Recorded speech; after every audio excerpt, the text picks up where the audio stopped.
Are you struggling with feelings of sadness right now? You are feeling anxious. There's no joy in your life. Your mind's feeling a bit cluttered, and you feel as if you can't make the right decision. You don't know right from doing wrong. Well, listen, I've felt exactly that.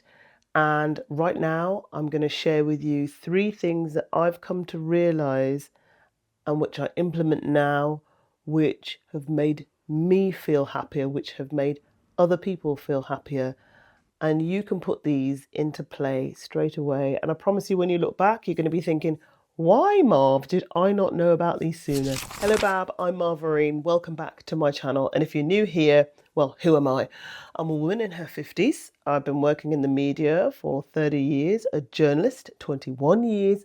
Not talking about journalism, though. I'm talking about midlife and all the things that we go through, because we go through a lot, and a lot of advice and what's talked about in social media is aimed at young people. And for me, having gone through menopause, having had multiple job changes, career changes, I've had bad breakups, I've married in my 40s, I've been in a financial mess. There is so much that we go through, and I wanted to talk about that. And I'm also a transformative coach, helping women in midlife rediscover themselves and really live a more fulfilling life. So let's talk about the 3 things that I've come to learn in life which have helped me navigate sadness. Caveat is, sometimes they don't land all the time, particularly around bereavement, grief. It's a little bit harder to engage the things that I know and that I'm going to tell you. So they do come down to how you can approach all of these in your individual circumstances. But I promise you that if you try, you will see great results, and you will gradually get to feel happier in your life when you know these 3 things. So I'm talking about acknowledging and embracing your inner wisdom, letting go, and finding an objective and a purpose in life. Those 3 things have helped me become a happier woman in my 50s. A lot of us as women in midlife hold a lot of traits that don't really help us, but we seem to love indulging in those traits. And really, it's about trying to recognize those and nip them in the bud and flip them another way. So one of the first ones we often do, and you can tick this off on a list, we catastrophize. Like, we don't want to try something for the first time because what if X, Y, Z goes wrong? I don't want to drive. I remember working at a radio station in Stockport, up in near Manchester. What is it? A good 100+ miles away. I was like, not sure I want to take this job because I'm not good at driving long distance. Because how am I going to be able to read the map? It was before the days of sat nav. How am I going to? That was a test. How am I going to read the map right on my lap driving at 70 miles an hour? I'm going to get lost. And then what do I do when I get there? Because if I park in the wrong place, then I'm going to be late for the shift. Everything in my brain had gone wrong before I'd even accepted the job. We catastrophize. We internalize as well. And I realized that internalizing was just the most foolish thing. It was kind of like, again, if something went wrong, it's all my fault. I didn't ask for the information. And not really realizing that actually it might be something to do with the fact that maybe someone ought to have given you some information on how to get there and the directions to the car park and what the procedure was around the car park, but they didn't, they forgot to do it. Sometimes it's not always your fault, but the fact that you see it as your fault instantly is pretty much a big problem, right? That's definitely going to be contributing to your feelings of sadness because you're down on yourself all the time. You become a fortune teller with a crystal ball, and you know that something is not going to go right for you, and that's why you don't go and apply for the job, because it's never going to work out. You're never going to be able to accept that management workload. You're never going to be able to handle all the responsibility. The staff in your new department are not going to like you, so you're not going to apply for the new job. Well done, fortune teller. It's crazy, isn't it? It's absolutely crazy. And I know you're sitting here and you've ticked that off the list as well. I know you're doing that. And what I've very quickly realised, and what I tell a lot of my friends and I tell all my clients, is you need to stop being a fortune teller. Why?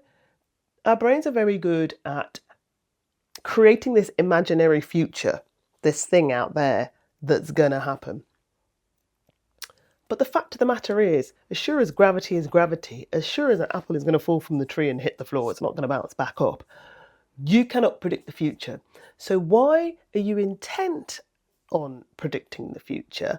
And then your thoughts and your feelings about that horrible imaginary future impact you and make you feel sad. Stop doing it. It's a pointless exercise that is something you are inflicting on yourself. I've just been asked to stand up on a stage in front of thousands of people at an industry conference about beer. I was all very excited to be asked, but also I'm thinking, okay, am I going to be any good at this? Am I going to be engaging for people? How am I going to be engaging for people? What am I going to talk about? Obviously, I need to ask the person that booked me, what do you want to talk about? What do you think would be interesting to talk about? But I also realise that what I've got to do is prepare as much as I can, write something that's going to enlighten them, be insightful. And what's the worst that can happen? If I stand up on stage and I fumble my words, okay, no biggie. Nobody's died. Nobody's hurt. No one's maimed or injured. I'll have to just laugh it off. It's going to be embarrassing. But all of those things are just things that it's just going to have to be, right? Just putting too much pressure on yourself to be this perfect person is not the one. I always think, what's the worst that can happen? And as long as I am not doing something that reflects badly on my character, my integrity, my honesty, my professionalism, so be it. And so now you've diagnosed some of those traits that you've got, and I've given you an example of how I flip some of those traits. Here are some other ways that you can kind of just turn the unhelpful thinking on its head for yourself to get you to that happy place. Like the belief that you had about imaginary future or catastrophizing, you've got to ask yourself, what would my life be like if I didn't hold that belief? Would I be happier? Would I feel more free in my mind? And if the answer is yes, then start thinking the other way, start flipping it and start looking for answers and clues and ways to reframe, to rejig, to repiece together the things that you're thinking about that are not helping you. And think about why you're holding on to some of those feelings. You know, psychology shows that what we were told and advised as children by our parents, by our siblings, by our teachers, stays with us for a very long time. We often internalize them. You hear all these stories about superstars, A-listers, sports stars who say, my teacher said to me, you will never amount to nothing. My teacher said to me, you're going to end up in prison. And that often will turn someone to go, well, if that's the way that they think I'm going to turn out, then that's the way I'm going to turn out. And my behavior is going to be like that all my life. And I am not going to strive for anything. And I'm not going to progress. And I'm not going to learn. And I'm going to be that bad person. But then oftentimes there are people like all these stars who flip out of that bracket that that person wanted to place them in, and they go the other way and they excel and they make something of themselves. Those are the people who flipped that bad expectation of themselves and their behavior into something positive. Can you do the same? But also question the behavior that you've got, those traits that you've got. If they're making you tired and sad, how outdated is it? How much better would I feel? How much further have I come? Look at your achievements in whatever field, whether it's achieving something in the home or in the sports arena or at work or in the volunteering in the community that you do. If you've achieved a lot of things, then aren't those negative, unhelpful pieces of information that you keep telling yourself they're outdated, right? They don't make any sense. They're not true, right? They're lies. I'm a huge believer in the absolute truth that thoughts come and go. I think it's something like we have 80,000 thoughts, and much of them are nonsense. And we do live in the feeling of our thinking. We get trapped in unhelpful thinking. And what we need to do is acknowledge that the unhelpful thinking is happening and grab it and go, hey, well, what? I don't need you anymore. Pooh, let you go. You're not helping me, right? Almost visualize it. What I also found that really helps me is letting go of things that I cannot control. Think about everything in your sphere as what you can control personally, your actions, your beliefs, what you can influence, your family, maybe your friends, your colleagues. Can you do something that might have an influence on something or an outcome?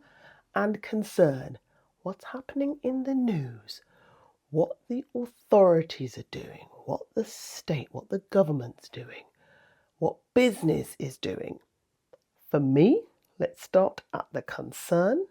The powers that be make decisions about what happens in the country, but if you know you cannot influence or control those things, reduce the amount of time and worry and stress you're putting your brain on that thing, right?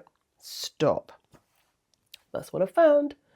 Doesn't mean you don't care, doesn't mean you're not interested in what is going on. Influence. Maybe if you are opposed to something that's happening that your authorities have decided about, the right to protest still exists, right, in the Western world. As long as you feel you are not putting yourself or your family in danger by exercising your right to protest safely without hurting individuals or business or life, go do it. Maybe you might be able to try and influence what is happening outside of your control. Your sphere of control, everything around your thoughts, your actions, your beliefs, you can do a lot and impact those and make sure, in the ways that I've talked about previously, that your thinking is all focused on you embracing the wisdom that you know, the things that you know, what you've learned, and the skills and the traits and the abilities that you have grown and that serve you well. Keep controlling those. Develop yourself. Challenge yourself. Keep yourself happy. Maintain your joy. Get your radical rest. All of that stuff. You can control that. And when you know what you can control, when I realised what